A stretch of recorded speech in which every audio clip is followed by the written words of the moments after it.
Indeed, Jesus is love. As we turn to the Holy Scriptures today, we turn now to the Gospel of St. Matthew, the 10th chapter, the 24th through the 39th verse, reading now from the New Revised Standard Version of the Bible. Listen now for a word from God. A disciple is not above the teacher, nor a slave above the master. It is enough for the disciple to be like the teacher and the slave like the master if they have called the master of the house Beelzebub. How much more will they malign those of his household? So have no fear of them. For nothing is covered up that will not be uncovered, and nothing secret that will not become known. What I say to you in the dark, tell in the light. And what you hear whispered, proclaim from the housetops. Do not fear those who kill the body, but cannot kill the soul. Rather, fear him. Fear him who can destroy both soul and body in hell. Are not 2 sparrows sold for a penny? Yet not one of them will fall to the ground apart from your Father. And even the hairs of your head are all counted. So do not be afraid. You are of more value than many sparrows. Everyone, therefore, who acknowledges me before others, I also will acknowledge before my Father in heaven. But whoever denies me, I will also deny before my Father in heaven.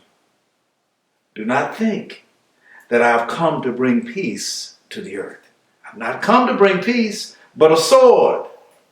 For I have come to set a man against his father, and a daughter against her mother, and a daughter-in-law against her mother-in-law. And one's foes will be members of one's own household. Whoever loves father or mother more than me is not worthy of me. And whoever loves son or daughter more than me is not worthy of me. And whoever does not take up the cross and follow me is not worthy of me. Those who find their life will lose it. And those who lose their life for my sake will find it. Today I'd like to use as a subject, whose side are you on? Today is Father's Day. And today, as we honor and celebrate fathers, we celebrate one of the highlights of parenthood. When a parent or grandparent is able to celebrate their child, or a child whose life they have been able to support, when they're able to see them graduate. Graduation is a highlight and rite of passage as our children advance toward adulthood and maturity. The men of Radcliffe have always been leaders in supporting our children and annually celebrate this academic milestone in their lives and provide scholarships along with other families and ministries at Radcliffe to assure that our youth are able to continue to pursue higher education. So as we celebrate Father's Day, we also celebrate our graduates. We are aware that many of you have graduates who also need to be celebrated. So please share their names, their school, their picture, so that we can be sure that COVID-19 does not keep us from celebrating this major accomplishment in the lives of our youth. America. America is in the midst of a major cultural shift, fueled by Black Lives Matter movement and its very successful elimination of police brutality and the disregard for Black lives that so frequently results in the murder of Black men and women, and the failure of the legal system to hold the murderers accountable. coupled with the COVID-19 global pandemic and the health disparities that have been cast in the spotlight, a wide array of other areas of racism and injustices have come to light, fueling and intensifying protests and awareness of multiple areas in American society where racism has been reinforced and celebrated in public spaces.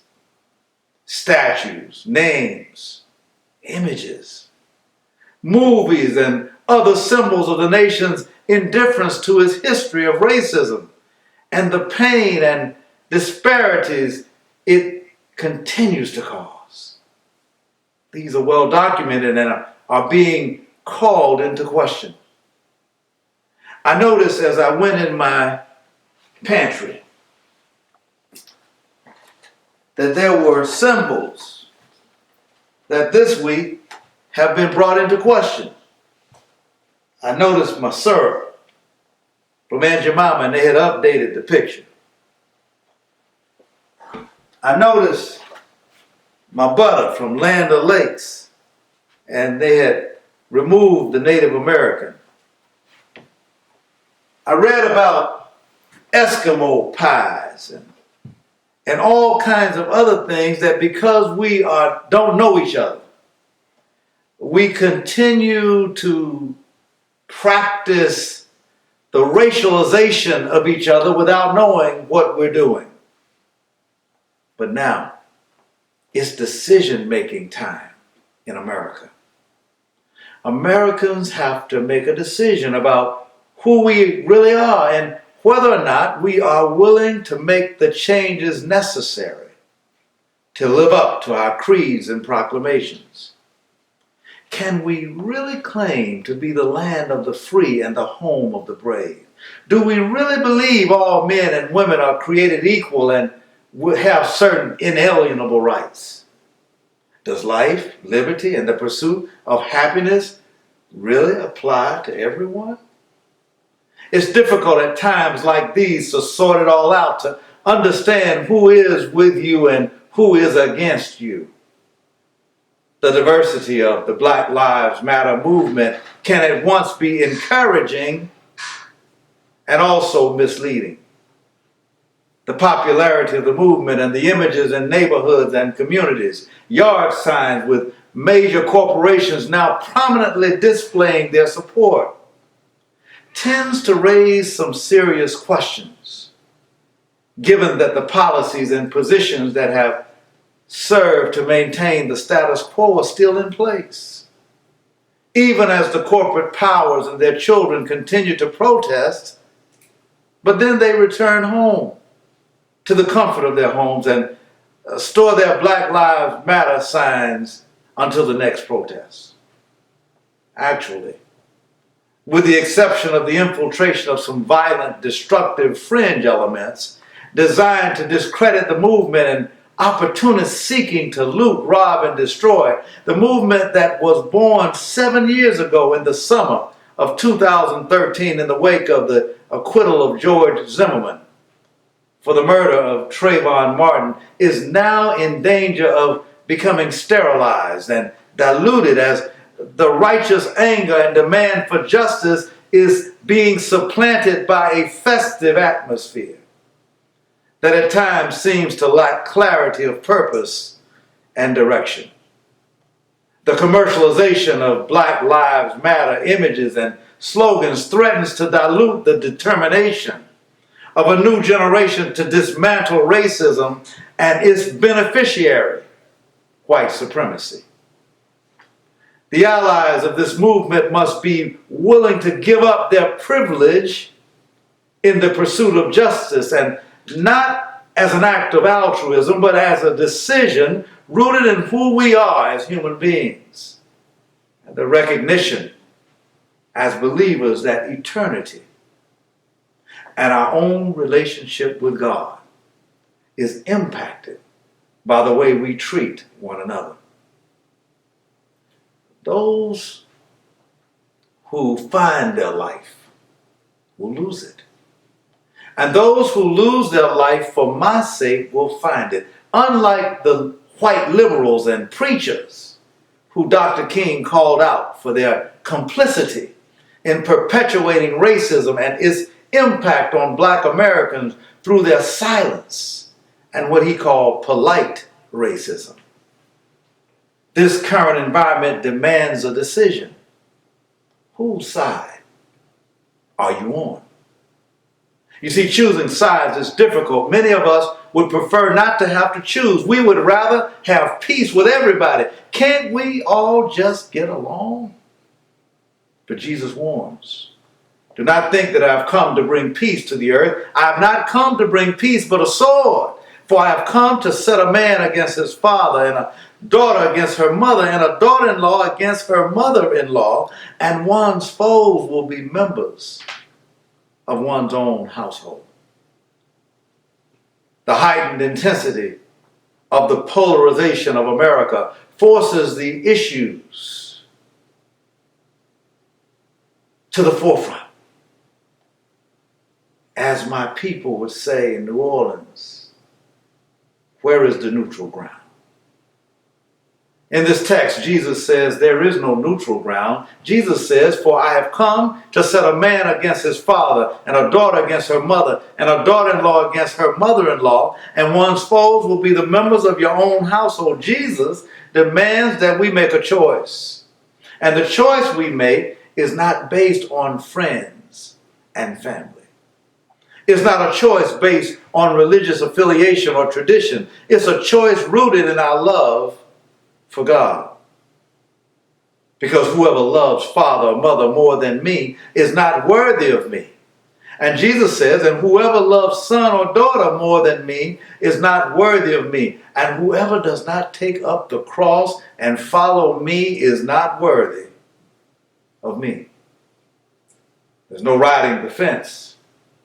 Lukewarm is unacceptable. Good people on both sides won't do. When Jesus calls us to take a side, it means that we have to make decisions that may not be popular with those we like and even those we love. Jesus makes it clear that a decision has to be made, and making a decision comes with risks. So he encourages us not to be fearful. You see, fear can paralyze us and cause us not to be clear about whose side we're on. We're also seeking that all the things previously hidden might be brought to light. Sometimes we're reluctant to choose a side because we fear being alienated. But eternity is at stake. Our confession and our choice must be clear. To acknowledge Christ before others means much more than to make a statement with our lips. It means to live in such a way that it is clear whose side we're on.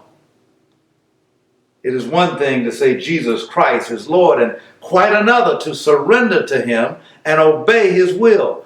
Our whole life must reflect the choice we have made. We must choose the side of righteousness. We must choose the side of justice. We must choose the side of love. Choosing a side is not a passive activity, but it requires taking a stand. It requires being willing to give up your life. So whose side are you on? I pray that God will give our graduates the strength to choose. Happy Father's Day.